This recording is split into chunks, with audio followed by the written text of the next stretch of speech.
So today we're here in a bipartisan fashion. Let's deal with both things at the same time. Former guy, I'm sure you're fully aware, is in court at the moment. Flatulence is a bit of a problem when he falls asleep. He farts. And it's something I don't think that Trumpy Trumps can get over Trumping, if that makes sense. And we do actually have actual tape coming up of Trump farting. It's a normal thing. Fox, by the way, have decided not to concentrate on anything which is happening in court. Instead, they're going down the Cannibal lane. I know.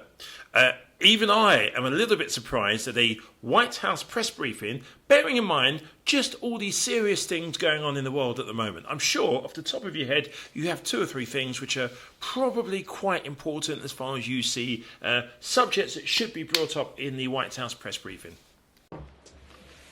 Why is President Biden saying that his uncle Bozy was eaten by cannibals? So, you know, I answered this question yesterday. I believe I've seen some clips on your network about me answering this question. I don't have much to say beyond what I said to some of your colleagues. Look, I was there. I think you traveled with us too to Pennsylvania. I'm not sure if you were there at the memorial in Scranton. The president had a emotional and I think a symbolic moment. He had an opportunity as president to honor his uncle's service in uniform.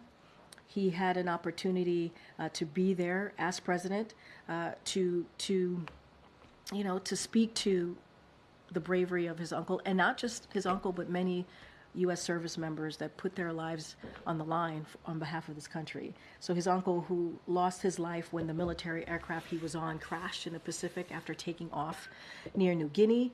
The president highlighted his uncle's story as he made the case for honoring our sacred commitment to equip those we send to war and take care of them and their families when they come home. And as he iterated, the last thing American veterans are, or the last thing Americans should be called, are suckers and losers. And that is, those types of words should not come from a commander-in-chief, as we have in the past. And we should actually be lifting up our American veterans and honoring them. And that's what you saw from this president. We called him Uncle Bozy. He was shot down. He was in the Army Air Corps before there was an Air Force. He flew single-engine planes, reconnaissance flights over New Guinea. He had volunteered because someone couldn't make it. He got shot down in an area where there were a lot of cannibals in New Guinea at the time. They never recovered his body, but the government went back when I went down there and they checked and found some parts of the plane and the like. And So today we're here in a bipartisan fashion to show leadership in an effort to end this senseless violence. It can be ended. So today we're here in a bipartisan fashion to show leadership in an effort to end this senseless. That garbage can orbit of Donald Trump. There's no doubt that he's nervous. What'd you do? On Tuesday, April 4th, 2023, Donald Trump entered a Manhattan courtroom and pled not guilty to 34 crimes. Russia.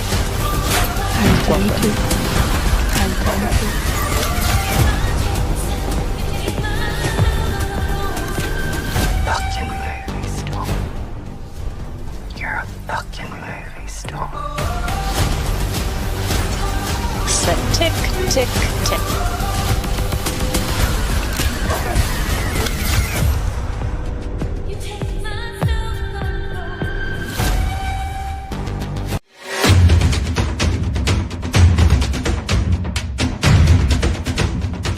We have a press conference happening right now. There was an unbelievably disruptive event and disturbing event. There's a press conference right now. That took place right across the street from the courthouse today.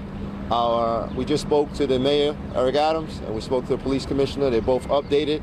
And today you're going to hear from our chief of department, Jeffrey Maddrey, who will update you on the incident that took place.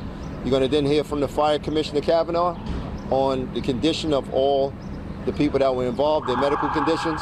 And then we'll have our chief of detectives, Joe Kinney, and he'll talk to you about the investigation of the incident today.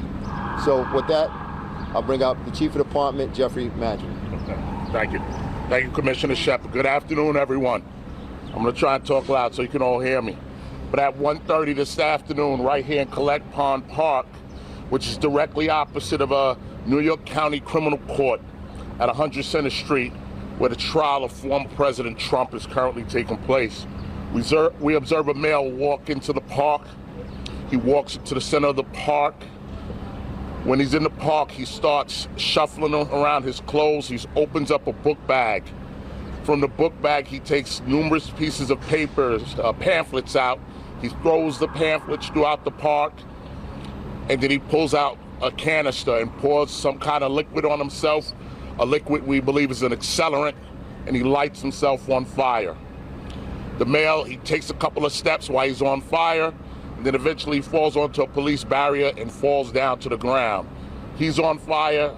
Another area in the park where some of the accelerant spilt is also on fire. Civilians, court officers, members of the police department, they run into the park. They make efforts to put him out. They use their coats, they use fire extinguishers. Eventually, FDNY responds. We're able to put the male, extinguish the fire, and from that point, we remove him to a Cornell burn unit, where right now he's there in a critical condition. At this moment, I'll let our fire commissioner talk about the condition of the male and the condition of people who also helped and who are witnesses over there. Commissioner? Thank you. As the chief mentioned, the victim is in critical condition but is alive and intubated at Cornell Burn Center at this time. There were three NYPD officers and one court officer, so 4 officers who had minor injuries from their exposure to the fire. They are all fine, they are stable, and they are green tags, which is minor at this time. We were on scene, as the chief mentioned. EMS did treat and transport the patient, and we do have our fire marshals here helping with the investigation at this time. Good afternoon, everyone. So the male that's involved in this incident, his name is going to be Maxwell Azzarillo. Right, he's a male. He's born in 1987. His driver's license indicates that he's from St. Augustine, Florida. What we know from speaking to other witnesses and family members is that he arrived in New York sometime earlier in the week. We have his car being in St. Augustine, Florida on the 13th. So anywhere between the 13th and today, he arrived. We spoke to family members today. They were unaware that he was even in New York. As the fire commissioner stated, he's at Cornell Burn Center right now in likely condition.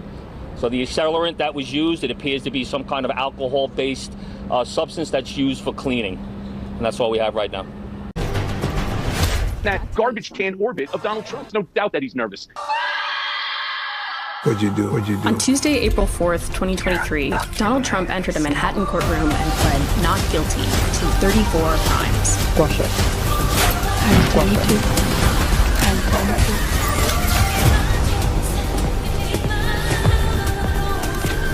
Fucking movie star.